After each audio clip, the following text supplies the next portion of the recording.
여기서 아담은 오늘 내 이름이 대신할 수가 있습니다. 길을 찾는 사람이 전화로 길을 물어봅니다. 소금과 빛 교회를 가려면 어떻게 가면 됩니까? 라고 물어본다면 여러분 뭐라고 대답하겠습니까? 24번 버스를 타고 팔판마을에 내려서 걸어오라고 얘기하겠습니까? 제일 먼저 어디서 전화합니까?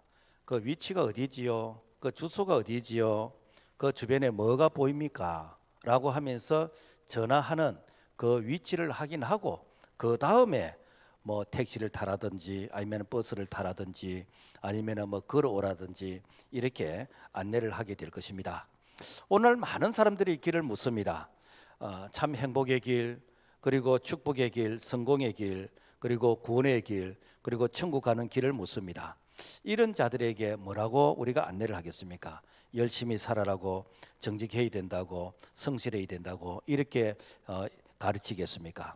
현재 자신이 처해 있는 그 영적인 상태, 또 어떤 정신적인, 또 환경적인 자신이 처해 있는 그 현장의 그 상태를 확인하고 그 다음에 뭐 구체적으로 뭐 이렇게 예수를 믿어야 된다든지 아니면은 또 이렇게 교회를 가라든지 뭐 구체적인 그런 안내를 하게 될 것입니다.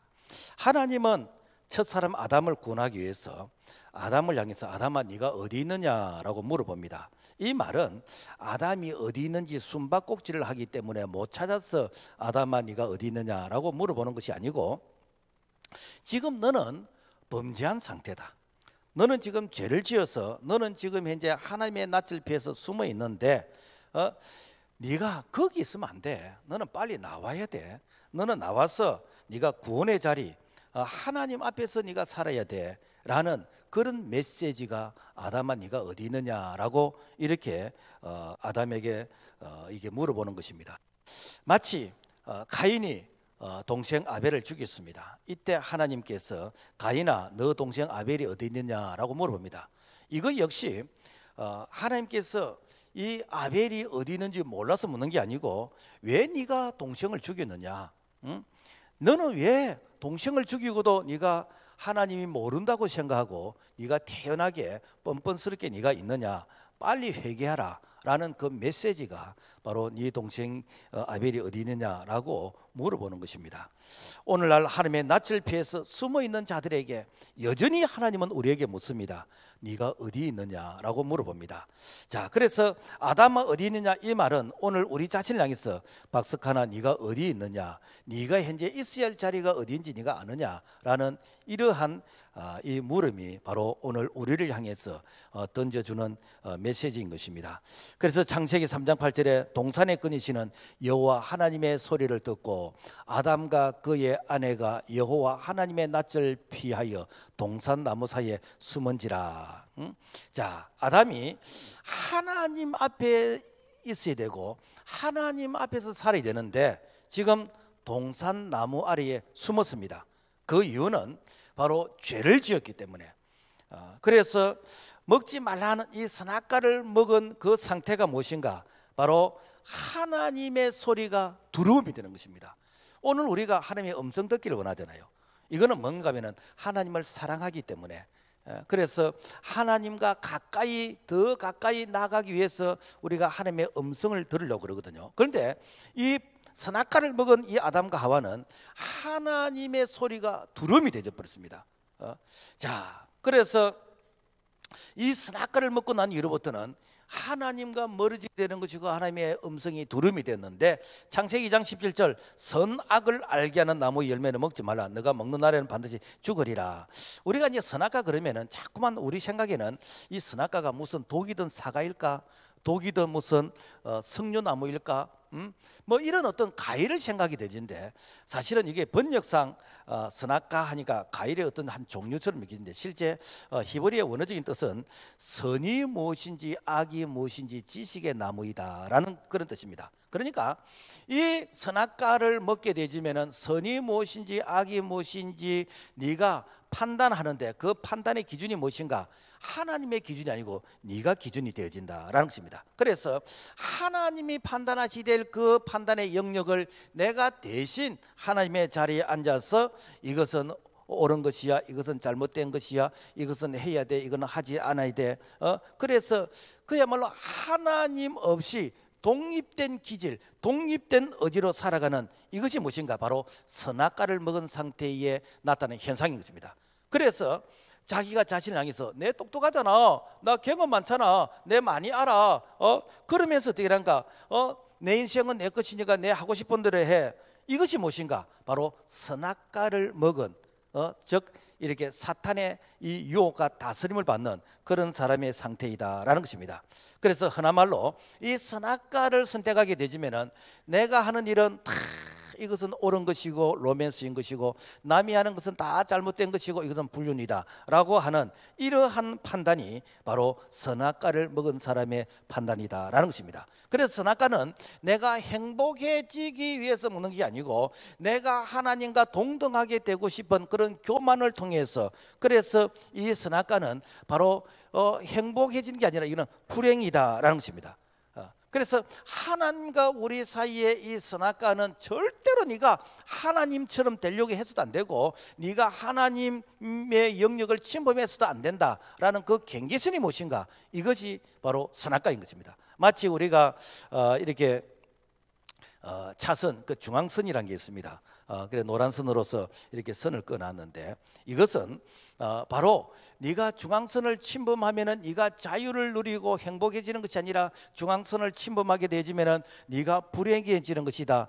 네 생명을 잃게 되는 것이다. 이것은 그야말로 너 이렇게 가정과 가족이 함께 불행해지는 것이다 라는, 절대로 침범하면 안 된다라는 그 경계선이 무엇인가? 이것이 바로 중앙선인 것입니다. 그래서 하나님은 우리를 향해서 사람이 하나님의 통치 다스림을 받는 것이 복이지, 하나님이 되려고 하면 그때부터 되는가? 우리가 범죄하게 되는 것이고 타락하게 되는 것이고 그러면서 이렇게 하나님을 이제는 떠나게 되어지는 바로 이러한 요소가 바로 선악과이다라는 것입니다. 그러니까 오늘날도 이 선악과를 선택하게 되어지면은 동산나무 아래 숨는데, 오늘날 동산나무 아래 숨는 것은 어딘가? 바로 이것이 바로 하나님의 낯을 피한 세상이란 것이죠. 하나님의 낯을 피한 바로 불신앙의 요소인 것이고, 이것이 바로 교만인 것이고, 그래서 내가 인기 뒤에 숨게 되는 것이고, 내가 인본주의 생각 뒤에 숨게 되는 것이고, 심지어 이렇게 그리스도인들은 직분이라는 그 뒤에 숨어서 그래서 내가 이제 여기가 안전하다고 생각하는 바로 이러한 모습이 바로 선악과를 먹은 사람들이 동산나무 아래 숨는 그런 어리석은 모습이다라는 것입니다. 그래서 선악과의 유혹은 에덴 동산에만 있었던 것이 아니고 지금도 여전히 있습니다. 우리 앞에도 여전히 생명나무가 있고 선악과가 있고 복과 이렇게 이 화가 지금도 여전하게 있다라는 것입니다. 그래서 신명기 3장 19절의 말씀에 보면은 너가 생명과 사망과 복과 저주를 너 앞에 두었은즉 너와 너 자손이 살기 위하여 생명을 선택하고. 자, 그래서 우리 앞에 여전히 축복과 저주가 있는데 이 선택은 우리가 해야 된다라는 것입니다. 그래서 문제는 우리가 이렇게 생명나무를 선택하게 되지만 생명을 때 풍성하게 얻게 되어지는, 즉 우리가 구원을 얻게 되어지고 우리가 풍성한 하나님의 은혜 안에서 살게 되어지는데, 그런데 이 선악과가 훨씬 더 매혹적으로 보인다는 거죠. 그래서 창세기 3장 6절 말씀 보면은 여자가 그 나무를 본즉 먹음직도 하고 보암직도 하고 지혜롭게 할 만큼 탐스러운 나무로 보여진지라. 여기서 본적이랑 이런 뭔가 하면은 여자가 하나님의 말씀의 관점에서 본 게 아니고 바로 자기 관점, 다른 말로 하면은 이것은 사탄의 세계관의 그런 관점에서 딱 보니까 와, 이것이 먹음직스럽다, 육신의 정욕, 보암직스럽다, 안목의 정욕, 지혜롭게 할 만큼 탐스러운 나무로 보여진지라, 이생의 자랑이라. 그러니까 이 선악과를 먹고 나서부터 어떻게 되는가? 우리가 이게 순리대로 사용해야 될 것이 역기능의 현상이 생기는 것입니다. 가정을 다스리게 되는데 가정이 파괴되는 것이고, 이 부부끼리 사랑을 나누어야 되는데 이것이 이제는 그야말로 이 쾌락이라는 그런 이름으로서 가정이 이렇게 파괴되게 되지는 이런 부분들. 그래서 우리가 돈을 다스리면서 돈을 정말 이렇게 유용한 그런 목적으로서 살리는 일을 위해서 이런 일에 써야 되는데 이 돈이 그야말로 돈의 노예가 되어서 돈 때문에 이렇게 사람을 죽이고 돈 때문에 그야말로 인생에 엄청난 그 고통을 주게 되지는 이런 현상이 생기게 되었다. 그래서 이 선악과를 먹게 되지면 어떻게 되는가? 이 선악과를 선택하면 나타나는 현상이 있는데 첫째 그 나타나는 현상이 뭔가 두려움이다라는 것입니다. 인류의 첫사람 아담과 하와가 이 선악과를 선택한 이후에 이 동산나무 아래에 숨었다. 그 동산나무가 뭐 무화과 나무인지 정확하게 이렇게 밝히지 않으면 어쨌든 그 동산나무 아래 무화과 나무 아래에서 숨게 되었습니다. 자, 이 선악과를 선택하면은 이제는 하나님의 음성, 하나님이 부르시는 그 음성이 사랑의 음성이 아니라 이제는 두려운 음성이 되어져서 그래서 이제는 숨게 되어지는데, 그래서 창세기 3장 10절 말씀 보면은 내가 동산에서 하나님의 소리를 듣고 내가 벗었으므로 두려워하여 숨었나이다. 자, 이 두려움은 하나님이 주시는 게 아니에요. 이 두려움은 마귀가 준다 그랬습니다. 이 두려움에는 형벌이 있다고 그랬습니다. 그래서 이 두려움은 이거는 마귀가 죽이는 것이기 때문에 마귀의 목적이 무엇인가? 죽이고 멸망시키는 것이 마귀의 목적입니다. 그래서 마귀가 주는 이 두려움은 모든 관계를 단절시켜 버립니다. 하나님과의 관계를 단절시키고 예배의 관계를 단절시키고 기도의 관계를 단절시키고 은혜의 관계를 이게 단절시키고 사랑의 관계를 단절시키는 것이고 사람과의 이런 관계를 단절시키고 다 단절입니다. 단절이 무엇이죠? 죽음이잖아요. 그러니까 이 두려움은 결국 우리를 하나님과 관계를 단절시켜서 이 죽음에 이르게 되어지는 바로 이런 결과를, 이 선악과를 선택한 결과, 즉 악한 영의 다스림을 받을 때 나타나는 현상 결과이다라는 것입니다.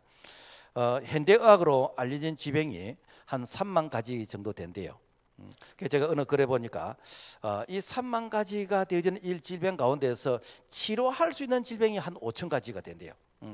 그러면 나머지 한 2만 5천 가지는 그 질병이 왜 생기는지, 그 질병을 어떻게 치료하는지 그 근본적인 그런 치료약이 없고, 그야말로 뭐 머리 아프면은 뭐 아스피린 이렇게 두통약 주고, 소화가 안 되면은 소화제 주고, 어떤 뭐 그런 어떤 수준의 이렇게 약이지, 왜 이 병이 생기는지, 이 병이 생긴 원인에 대해서, 그래서 그 원인을 이렇게 치료할 수 있는 이런 부분이 이렇게 없다라는 것입니다.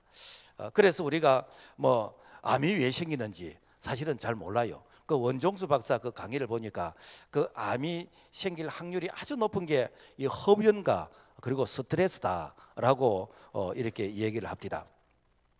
자, 그래서 현대의 질병의 약 한 70%가 이 스트레스래요.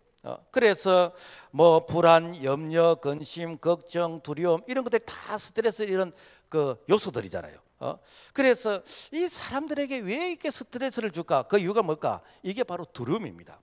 실패에 대한 두려움, 질병에 대한 두려움, 사고에 대한 두려움, 미래의 장래에 대한 두려움, 죽음에 대한 두려움, 지옥에 대한 또 이렇게 두려움, 이런 두려움들이 다 우리에게 이 쌓이는 게 이게 무엇인가? 이게 스트레스는 스트레스. 자, 그렇다면 어떻게 하면 이 두려움에서 해방될 수 있을까? 이것은 우리가 선악과에서 생명나무로 옮기면 되는 것입니다. 다른 말로 하면은 생명나무신 예수 그리스도 그분께서 우리에게 임하시는 이 성령을 받게 되어지면은 이 성령은 우리에게 평안을 주시는 것입니다. 그래서 이 성령이 임하도록 하기 위해서인가, 우리 마음속에 있는 이 두려움의 요소에 되는 것을 회개하면은 성령을 선물로 주시는데, 이 성령은 우리 마음속에 평강을 주신다라는 것입니다. 그래서 요한복음 14장 17절 평안을 너희에게 끼치노니 너희는 마음에 근심하지도 말고 두려워하지도 말라. 자, 평안을 우리에게 주시는 그 평안이 무엇인가? 이게 성령이에요, 성령. 그래서 예수님께서 부활하시고 제자들을 찾아가실 때 제일 먼저 제자들에게 하신 말씀이 뭐냐? 제자를 향해서 뭐 따지고 뭐 책임을 묻고, 야 베드로 너 그렇게 나를 배신할 수 있어? 그러면서 제자들을 향해서 일일이 그들의 잘못된 책임을 묻는 게 아니고, 너희에게 평강이 있을지어다, 너희에게 평강이 있을지어다, 너희에게 평강이 있을지어다. 왜 평강이 있어야 되는가? 너희들에게 평강이 없으면 아무것도 못한다는 거예요. 부활하신 예수님께서 그들을 만나 주시지만은 부활의 증인이 될 수도 없고, 그들이 부활하신 예수님을 보았지만은 여전히 그들이 이렇게 두려움에 묶여 있다면은 아무것도 할 수 없는 폐전병처럼 그렇게 살아갈 수 있다는 것입니다. 그래서 예수님께서 제자들을 만나서 제일 먼저 너희에게 평강이 있을지다, 다른 말로 하면 너희들 두려워하지 말라라는 것입니다. 우리가 신앙생활 하면서 은혜 받았다 그러잖아요, 그죠? 내가 오늘 은혜 받았다. 은혜 받았다는 게 그게 뭡니까? 내가 감동받았다는 것입니까? 은혜 받으면 나타나는 현상이 있습니다. 우리 마음속에 평안입니다. 마음속에 평안이 임하는 거예요. 평안이 임하니까 되는가? 찬양이 나오는 거예요. 평안이 임하니까 되는가? 내가 세상을 다 소유한 것 같습니다. 그래서 은혜 받다는 무엇인가? 우리 마음속에 평안이 오는데 이 평안은 무엇인가? 걱정하지 마라. 염려하지 말라. 내가 너의 기도를 다 들어놓으라. 내가 너의 헌신을 내가 다 받아놓으라. 무엇인가? 하나님께서 우리에게 기도 응답의 사인이 평안인 것입니다. 하나님께서 우리에게 축복해 주신다. 우리가 확인할 길이 없어요. 하나님께서 우리에게 건강의 축복을 주신다. 확인할 길이 없습니다. 그런데 확인할 수 있는 우리에게 징조를 주신데 그게 무엇인가? 평안입니다. 평안. 내가 기도하는데 아직까지 병은 안 났어. 그런데 나의 병이 나은 같은 건 평안이 오는 거라. 왜 그런가? 이사야 53장에 보면은 그가 찔림은 우리의 허물을 인하며 그가 상함은 우리의 죄악 때문이라. 그가 징계를 받음으로 우리가 평안을 누리고 그가 채찍에 맞음으로 너희는 나 멀리부터다. 예수님이 내 대신 채찍에 맞으셨네. 그래 나는 나았다. 예수님께서 이미 다 우리의 모든 질고를 해결하시는데 내가 무엇 때문에 이 질고를 내가 이렇게 갑을 해가지고 내가 끙끙거리고 있지. 이 믿음의 확신이 들어오면 어딘가 그때부터 평안이 임하는 거예요. 그 평안이 뭐든 임하는가? 그야말로 별거 아닌데 찬물을 마시도 약효가 드러나게 되는 것이고 별거 아닌데도 불구하고 약효가 드러나게 되지는 치료의 강선이 성령의 이 치료의 강선이 우리를 영육간에 고치시고 치료하신 줄로 믿습니다. 그래서 이 평안이 임하게 되어지면요 모든 부분들이 회복이 되는 것입니다. 하나님이 주시는 마음은 절대 두려워하는 마음이 아닙니다. 디모데후서 1장 7절 하나님이 우리에게 주신 것은 두려워하는 마음이 아니요 오직 능력과 사랑과 근신하는 마음이니. 그러므로 내 마음속에 두려운 마음이 온다. 이거는 하나님이 주신 게 아니요 이거는 선악과가 주는 것입니다. 이거는 사탄이 주는 것입니다. 그래서 내 마음속에 이 두려운 마음이 들어오면 이 두려운 마음이 떠나가도록 내가 기도하고 내가 회개하면은 성령을 우리 가운데 물 붓듯이 강물처럼 주시는데 그 성령이 임하게 되시면 보혜사 성령이 우리를 도우시는 줄로 믿습니다. 그 다음에 선악과를 선택하게 되지면요 변명하게 되집니다. 하나님이 내가 너에게 먹지 말라 명한 이 나무 열매를 네가 왜 먹었느냐. 이 말은 뭔가 하면은 네가 회개하라 이 말이죠. 그런데 아담이 어떻게 했는가? 창세기 3장 12절 아담이 이르되 하나님이 주셔서 나와 함께 있게 하신 여자 그가 그 나무 열매를 내게 주므로 내가 먹었나이다. 여자가 이르되 뱀이 나를 깨물어 내가 먹었나이다. 뭔가 하나님이 주신 하와 그 하와가 내비고 먹으라 해서 내가 먹었습니다. 하와 니는 왜 먹었냐? 하나님이 지으신 이렇게 그 뱀이 먹으라 해서 내가 먹었습니다. 소위 말해서 책임이 내게 있는 게 아니고 하나님이 주신 자 하나님이 지으신 그 창조 피조물 우리 이렇게 먹으라 해서 먹었습니다 라는 책임 전가인 것입니다. 오늘 말하면은 네가 왜 폭력을 행했느냐?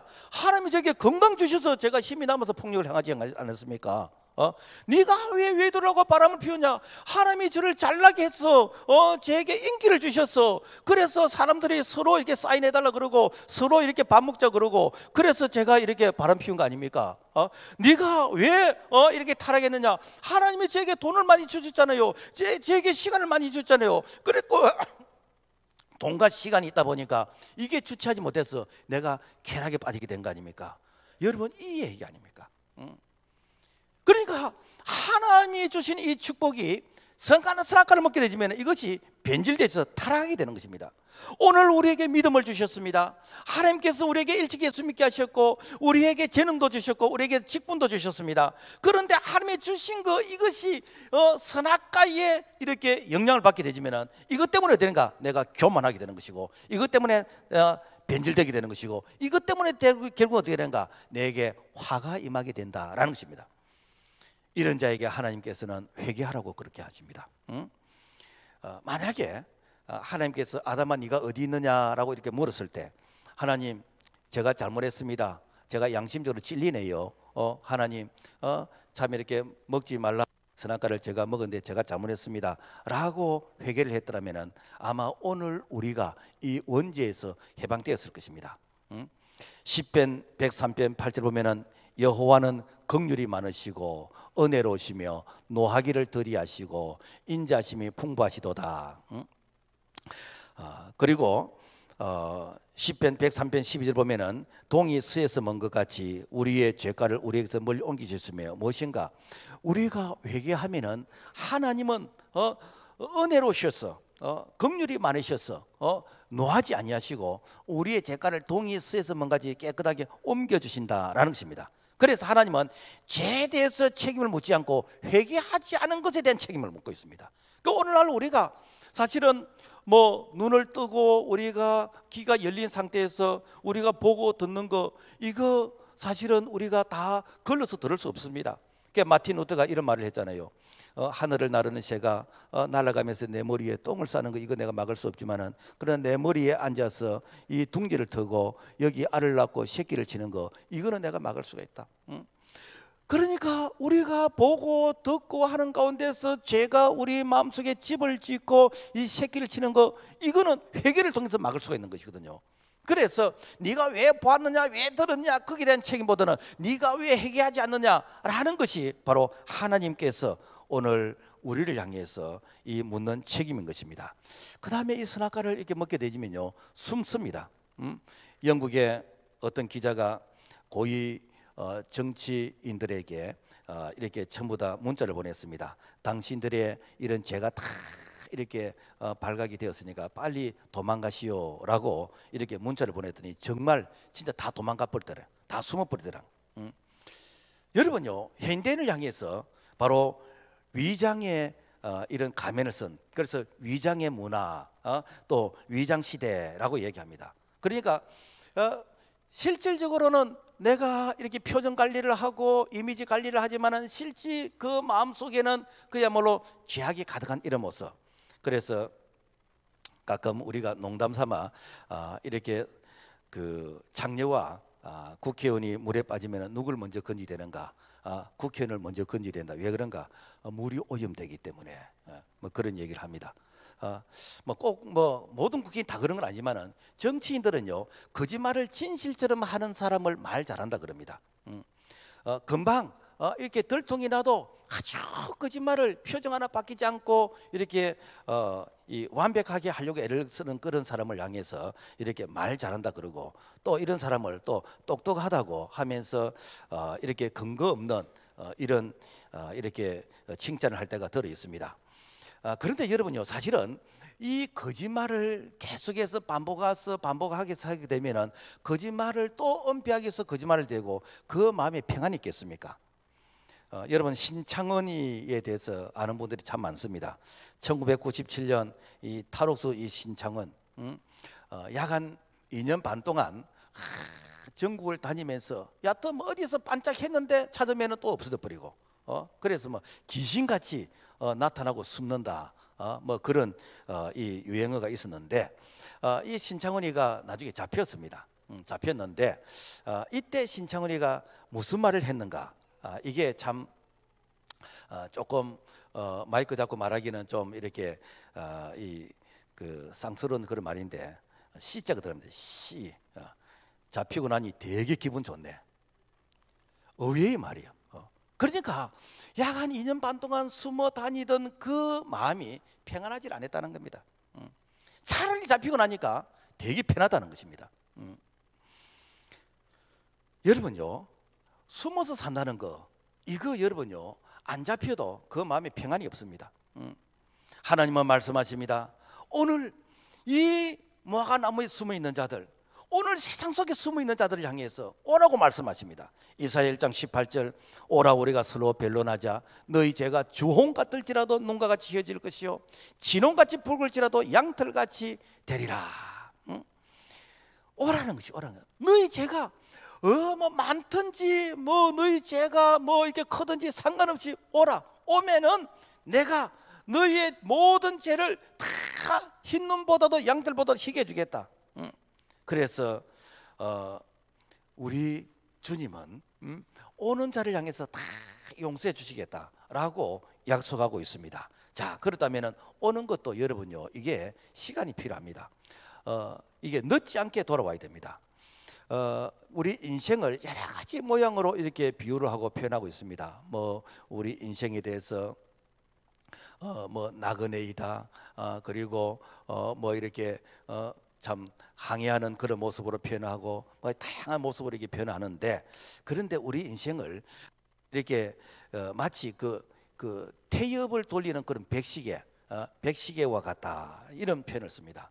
요즘은 다 뭐 시계가 이제 전자시계고 배터리고 뭐 그렇게 하니까 옛날 그 태엽 돌리는 그런 시계가 없잖아요. 지금도 어디 뭐 골동품집에 가면은 옛날 땡땡 쭉 치는 거, 이걸 이제 뭐그 키를 열어가지고 돌리잖아요, 그죠? 그 세게 돌리면은 그다음에 이제 이 탭이 이제 풀리면서 시계가 돌아가잖아요. 그래서 모든 사람이 이 태엽이 감긴 이런 시간을 선물로 받았는데, 그런데 이 태엽이 언제까지 이렇게 시간이 여유를 줄지 아무도 몰라요. 그래서 이 시계가 멈추는 그 시간대가 바로 자기 인생이 끝나는 시간대이다라는 것입니다. 그래서 뭐 조금 일찍 끝나는 사람, 늦게 끝나는 사람, 어떤 시간의 차이는 있겠지만은 모든 사람들의 인생의 시계는 멈추게 돼 있다라는 것입니다. 그러면은 내 인생의 시기가 멈췄을 때 그때 내가 어떤 모습일까? 우리가 뭐 이런 얘기 있잖아요, 그죠? 뭐 이렇게 돈을 잃으면은 조금 잃고 건강을 잃으면 좀 많이 잃는다. 그런데 여러분요, 우리가 그 영원히 구원받지 못한다면은 아무리 이 땅에서 내가 많은 것을 누리고 내가 배설을 하고 뭐 세상에서 이게 뭐 잘난 척 그렇게 했다 할지라도 가장 불행한 자입니다. 왜 그런가? 그 영혼이 구원받지 못하고 그 영혼이 천국하지 못했다면은 그 사람은 성공한 것 같으나 실패한 인생이다라는 것입니다. 제가 이렇게 통계를 보니까 약 1년에 이렇게 사망자가 한 3천만 명 정도 된대요. 전쟁이 나면 좀 더 많겠습니까, 그죠? 그 1초에 뭐 한 명 이상 이렇게 세상을 떠나게 되어지는데, 그런데 지금 내가 똑딱할 때 죽지 않고 여기 예배자리에 앉아 있다, 이거 자체가 참 기적인 것이고 이게 감사이지요. 그런데 왜 사람들이 죽음을 두려워하는가? 죽음이 끝이 아니라는 거예요. 죽음 다음에 뭔가 불안하다는 것입니다. 그래서 사람들은 에이 천국도 없고 지옥도 없어, 지옥이 만 원이야, 그런 사람에게 가면 당신 그러면 지옥 가라 그러면 되게 화를 냅니다. 지옥이 없기를 바랄 뿐이죠. 자, 그런데 성경은 분명하게 우리에게 말씀하고 있습니다. 히브리서 9장 27절, 한 번 죽는 것은 사람에게 정해진 것이요 그 후에는 심판이 있으리니. 이 죽음 다음에 심판이 있다는 것입니다. 그래서 마태복음 25장 36절, 그들은 영벌에 의인들은 영생에 들어가리라 하시니라. 자, 그래서 이 죽음이 끝나는 게 아니고 그 죽음 다음에 심판을 받게 되지는데 그 영혼이 천국과 지옥으로 나눠지게 되어 있다는 것입니다. 첫사람이 아담이 범죄함으로 동산나무 아래에 숨어 있을 때에 하나님은 이 구원의 계획을 세웠습니다. 그래서 어떻게 하면은 이 아담과 하와를 구원할 것인가? 그래서 말씀하시던 하나님이 친히 육신의 몸을 입고 이 땅에 오셨는데 그분이 누구신가? 바로 예수 그리스도이시다라는 것입니다. 그래서 이 첫사람 아담이 이 선악과를 먹음으로 말미암아 모든 인류에게 이 원죄를 이렇게 주었다면은 둘째 아담으로 오신 예수 그리스도 그분께서 이 선악과를 십자가에서 이 대속의 죽음으로서 다 반납을 하시고 그리고 다 이뤘다고 선포하시고 우리에게 영원한 새 생명을 주시는데 이것이 무엇인가? 생명나무이다라는 것입니다. 그래서 보이지 않던 하나님을 볼 수 있는 하나님으로 오신 분이 예수님인 것입니다. 그래서 요한복음 14장 9절을 보면은 나를 본 자는 아버지를 보았거늘 너희들이 어찌하여 아버지를 보이라 하느냐. 그래서 우리가 돌아간다는 것은 누구에게 돌아가는가? 하나님께 돌아가는 것인데 바로 볼 수 있는 예수 그리스도 그분에게 돌아가는 것입니다. 그런데 우리가 예수님을 지금 볼 수 없잖아요. 그래서 우리가 예수님께로 돌아간다는 것은 그분에게 말씀에게 돌아가는 것입니다. 그래서 이 말씀을 믿는 자, 말씀을 우리가 순종하는 자, 이것이 바로 예수 그리스도 그분에게 돌아가는 것인데, 그래서 요한복음 15장 5절 보면은 너희가 나를 떠나서는 아무것도 할 수 없다. 그 나를 뜬다는 게 무엇인가? 바로 말씀을 떠나서는 아무것도 할 수 없다라는 것입니다. 그래서 요한복음 15장 7절 보면은 너희가 내 안에 거하고 내 말이 너희 안에 거하면 무엇이든지 원하는 대로 구하라. 그리하면 이루리라. 그래서 기독교는 종교가 아니고 뭔가 말씀이요, 말씀. 기독교는 무엇인가? 말씀과의 그런 관계인 것입니다. 그래서 모든 문제는 말씀과의 관계에서 풀어가야 됩니다. 왜 그렇지요? 바로 첫사람 이 아담이 하나님의 말씀의 부정함을 통해서 이 죄가 들어왔거든요. 그런데 둘째 아담으로 오신 예수 그리스도께서 말씀의 순종함을 통해서 우리에게 구원을 주시고 영생을 주셨거든요. 그래서 이 말씀이 요한복음 이렇게 12장 50절 6장 이게 이 3절 말씀에 보면은 이 말씀이 영이요 생명이요 영생이다라고 하고 있습니다. 그래서 모든 관계 회복은 무엇인가? 말씀과의 회복이요. 그래서 우리가 이게 회복이란 이 단어 리뎀션, 이 접두 리가 붙어 이거는 다시 이렇게 우리가 중생도 리제네레이션 접두 리가 붙어가지고 다시 뭘 다시 하는가? 본래 하나님이 우리를 창조하시던 그 모습을 다시 회복하는데 누굴 통해서? 예수 그리스도를 통해서, 그분의 말씀을 통해서 우리가 다시 회복하는 것이다. 이게 무엇인가? 이게 구원이란 거예요. 이것이 우리의 신앙생활이라는 거예요. 믿습니다. 그거는 안 믿으니까 자기 감정에 체면을 거는 것이요. 그 회복이란 게 무엇인가? 말씀 회복이요. 말씀 회복하는 것이요. 그래서 오늘 우리는 열심보다 더 중요한 게 무엇인가? 내가 어디를 향해서 달려가고 있는가? 내가 이 목적지가 어디인가? 그래서 우리는 이렇게 예수로 그분을 향해서 달려가는 것이고 그분의 말씀을 회복하는 것입니다. 배라든지 이런 항공기가 출발하게 되지면은 목적지를 향해서 좌표 설정을 하게 되어집니다. 그러면은 자동 위성 항법 장치가 요즘은 이렇게 내비나 이런 것들이 보편화되어졌지만은 옛날 한 20-30년 전에는 이렇게 보편화가 안 되었거든요. 그래도 항공기라든지 이 배는 그때도 자동 위성 항법 장치로 이렇게 항해를 했습니다. 그래서 이 배가 이게 항해를 쭉 하다 보면은 이 조류라든지 바람의 영향을 받아서 이게 배가 자꾸 이렇게 밀리요. 그러니까 이 좌표에서 자꾸만 배가 좀 밀리게 되는 거라. 그러면 되는가? 그 밀린 상태에서 궤도 승증을 하지 않으면은 엉뚱한 데로 가버리는 거예요. 그래서 된가? 배가 이 저 석구루 뒤에서 보면은 배가 약간 S자처럼 꼬불꼬불한 게 있습니다. 이런 뭔가 내가 이 파도에 밀리면 다시 내가 원위치로 돌아가고 파도에 밀리면 다시 궤도 수정해서 원진 위치로 돌아가는 이 끊임없는 궤도 수정을 통해서 목적지를 향해서 가는 것입니다. 오늘날도 마찬가지입니다. 우리가 하나님의 말씀대로 살고 내가 믿음으로 살려고 하는데 나도 모르는 사이에 자꾸만 이렇게 궤도가 조금 이렇게 밀리게 되는 것입니다. 그러면 어디가 다시 내가 수정하고 다시 얘기하고 돌아오고, 이게 무엇인가? 우리가 신앙생활인 것이고, 이것이 계속해서 말씀을 중심으로 해서 내 자신을 이렇게 말씀의 그거를 뒤돌아보면서 늘 점검해 가는 것입니다. 로마 우르반 대학 정문에 그 다음에는 그리고 그 다음에는 라는 이런 글이 새겨져 있답니다. 이 글이 새겨진 이 배경에는 그 대학의 한 법대 이 학생이 참 이렇게 장래가 촉망되는데 참 이게 좀 이 가정이 좀 어려워요. 그래서 필립 네로라는 이런 한 부자를 찾아가서 자기의 자초지종을 이야기하면서 좀 학비를 좀 도와달라고 하면서 이렇게 간청을 했습니다. 그랬더니 이 필립 네로라는 이분이 도와주기로 이렇게 약속을 하고, 그러면서 이런 질문을 했답니다. 학생, 뭐 때문에 법대를 졸업하려고 그러지? 예, 제가 법대를 졸업해서 제가 변호사가 되고 싶습니다. 그래? 그럼 왜 변호사가 되려고 하지? 제가 돈을 많이 벌어야 되겠습니다. 왜 돈을 많이 벌려고 했지? 그래, 제가 이게 집도 사고 좋은 자동차도 살 거 아닙니까? 그럼 왜 이렇게 좋은 집과 자동차 사지? 그래야 제가 이렇게 예쁜 아가씨와 제가 결혼하고 그리고 또 제가 이렇게 아들 딸도 넣고 그럼 그 다음에는 뭐 할 거냐? 그러면 제가 좀 나이도 많아지고 좀 안 늙겠습니까? 그 다음에 뭐 할 거니까? 그 다음에는 뭐 죽겠지요. 그 다음에는 뭘 어떻게 되는지 답변할 수 있는 그런 준비가 안 됐어요.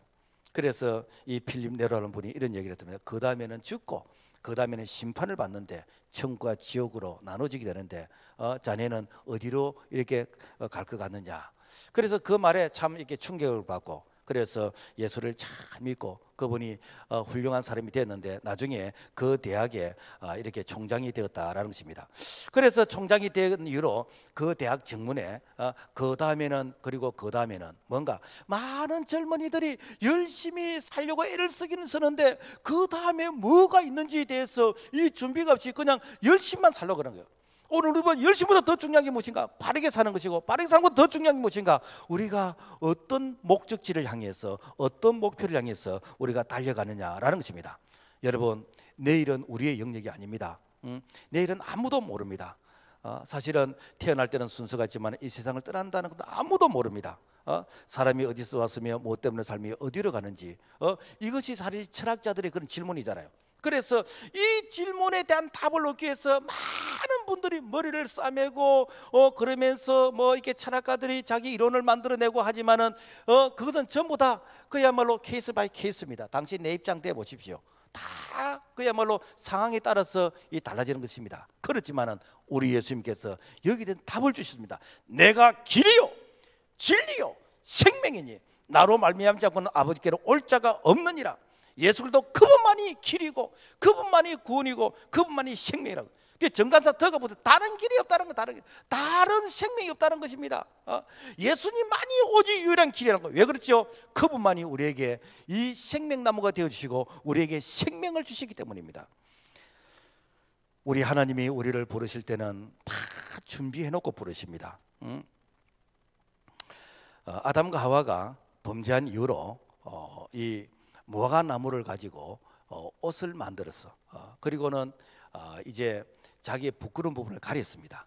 그 원어적인 뜻을 보면 이 옷은 짧은 옷이요. 다른 말로 하면 부끄러운 부분만 가렸어. 아마 뭐 미니스커트처럼 안 가렸을겠습니까, 그죠? 뭐 바람이 불면 뭐 이게 날리게 되지고 뭐 나뭇잎이 얼마나 뭐 완벽했겠습니까? 그러니까 뭐 이 선악과를 먹기 전에는 부부가 부끄러움이 없었는데 선악과를 먹고 나서부터는 부부인데도 서로 이제 부끄러운 것이요. 그래서 이제는 나무잎을 가지고 부끄러운 부분을 가리는데, 자, 이것은 임시 방편이지 이것이 완벽한 건 아니에요. 여러분, 나뭇잎은 뭐 마르면은 부스러지잖아요. 그리고 바람 불면은 뭐 이렇게 그게 뭐 완벽하겠습니까? 이게 뭐 재봉이 되겠습니까? 그죠? 자, 그래서 하나님의 음성을 들을 때, 하나님 오신다. 그래서 그러니까 나무 아래서 숨게 되어 있습니다. 이때 하나님께서 이 숨어 있는 아담과 하와를 향해서 아담과 하와야, 네가 무슨 짓을 했느냐라고 이렇게 따지고 묻는 것이 아니라 네가 어디 있느냐라고 하면서 네가 왜 여기 있느냐? 너는 하나님 앞에 있어야 돼. 네가 여기 있으면 안 돼 라고 하면서 회개하고 돌아오라, 나오라라는 그런 메시지로 바로 하나님이 부르시는 겁니다. 하나님이 부르신다는 건 뭔가 하면 내가 너의 문제, 너의 죄 문제를 해결하도록 내가 다 준비를 해놨다는 것입니다. 하나님께서 우리를 오라고 하실 때는 대책도 없이 오라는 게 아니에요. 하나님이 우리 보고 회개할 때는 그야말로 우리를 뭐 이렇게 괴롭히기 위해서 우리에게 회개하라 그런 게 아니에요. 내가 다 준비해놨으니까 네가 회개하면은 이거 다 네 것이 된다, 그런 뜻입니다. 자, 그래서 하나님께서 어떻게 준비해 놓으시는가? 창세기 3장 21절 말씀 보면은 여호와 하나님이 아담과 그 아내를 위하여 가죽옷을 지어 입히시니라 라고 했습니다. 여기서 가죽옷이라는 것은 나뭇잎은 뭐 춥고 나뭇잎은 패션이 이렇게 좀 별로 안 좋으니까 이 가죽옷을 가지고 지어 입히면은 와, 이건 따뜻하고 이건 패션이 안 좋겠나, 그런 뜻이 아니에요. 이 원어적인 뜻을 보면은 이 옷은 전체를 다 덮는 옷입니다. 그러니까 전체 몸을 다 가리는 원피스 같이 전체를 다 가리는 그런 옷이란, 뭔가 하면은 하나님이 준비한 이 가죽옷은 너의 부끄러운 전체를 다 가려준다. 너의 부끄러운 전체를 가려주기 위해서 짐승이 피를 흘리면서 죽게 되어졌다. 그래서 너의 죄를 가려주기 위해서 이 짐승이 피를 흘리면서 이렇게 죽게 되어졌는데,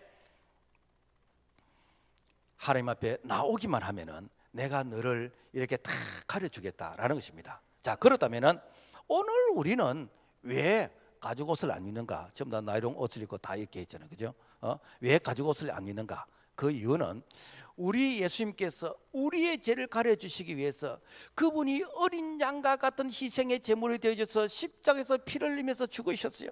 그래서 누구든지 예수 그리스도 그분을 믿는 자, 그분의 이 십자가의 보혈의 옷을 통해서 우리의 죄를 다 도말 덮어주시는 그런 은총을 오늘 우리가 예수를 믿는다는 그 믿음 속에 그 놀라운 사제의 은총의 비밀이 포함되어 있는 줄로 믿습니다. 그래서 예수님께서 십자가에서 다 이뤘다, 테테레스타이 다 이뤘다. 뭘 이뤘는가?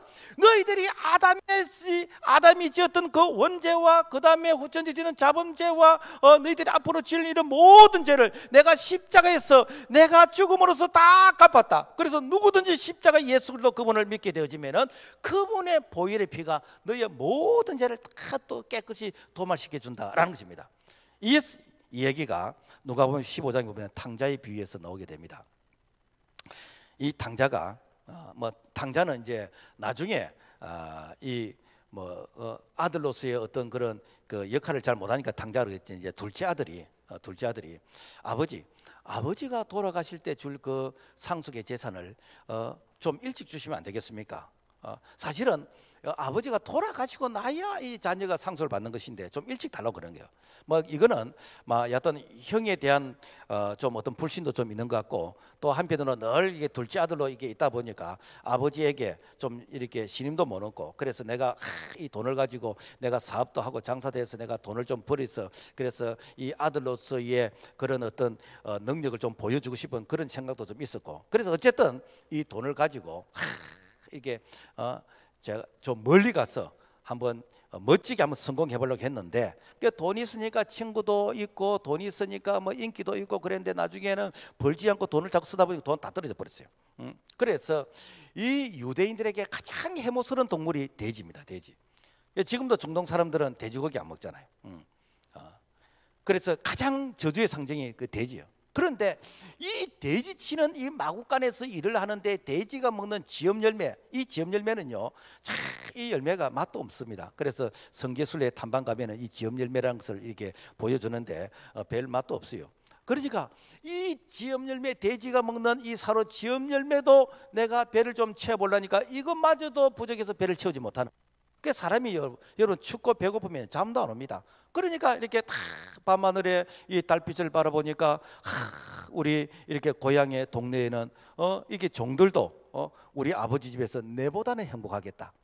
이 종들은 그래도 따뜻한 방에서 배불리 먹고 잠을 안 자겠나. 그래 나는 아버지 아들인데 내가 왜 이렇게 고생을 하고 있지.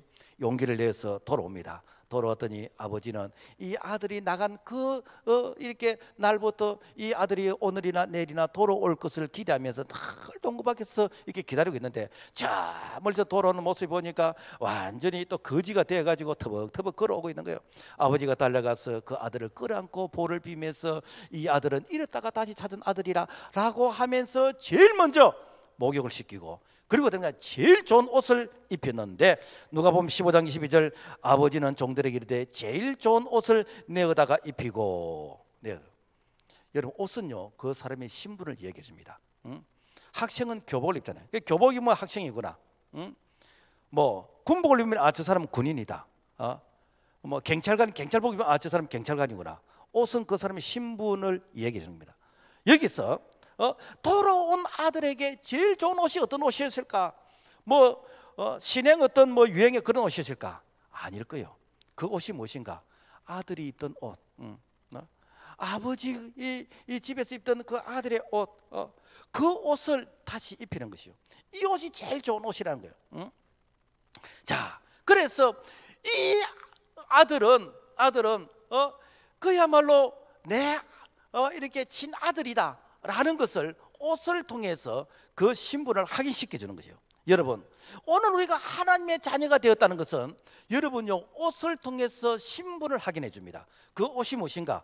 바로 그리스도의 옷이에요. 이 그리스도의 옷은 무엇인가? 예수님께서 십자가에서 달려 죽으실 때에 그때 흘렸던 그 보혈의 그 피 묻은 그 옷은 오늘 우리가 그 옷을 입으면은 우리의 모든 죄가 다 이렇게 도말되어지는, 우리의 모든 죄가 다 덮여버리는 그 옷이 그리스도의 옷인 거예요.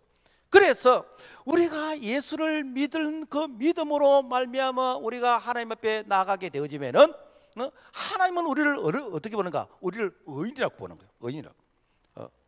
그래서 이것은 뭐 성경에 있는 얘기는 아닌데 우리가 이렇게 성경 공부를 할 때에 이런 질문을 하게 되집니다. 하나님 이제 앞에서 이제 우리가 이제 천국에 들어가려면은 마귀가 막 우리를 향해서 고자리가 하나님 이 홍길동이요 이런 죄를 지었습니다.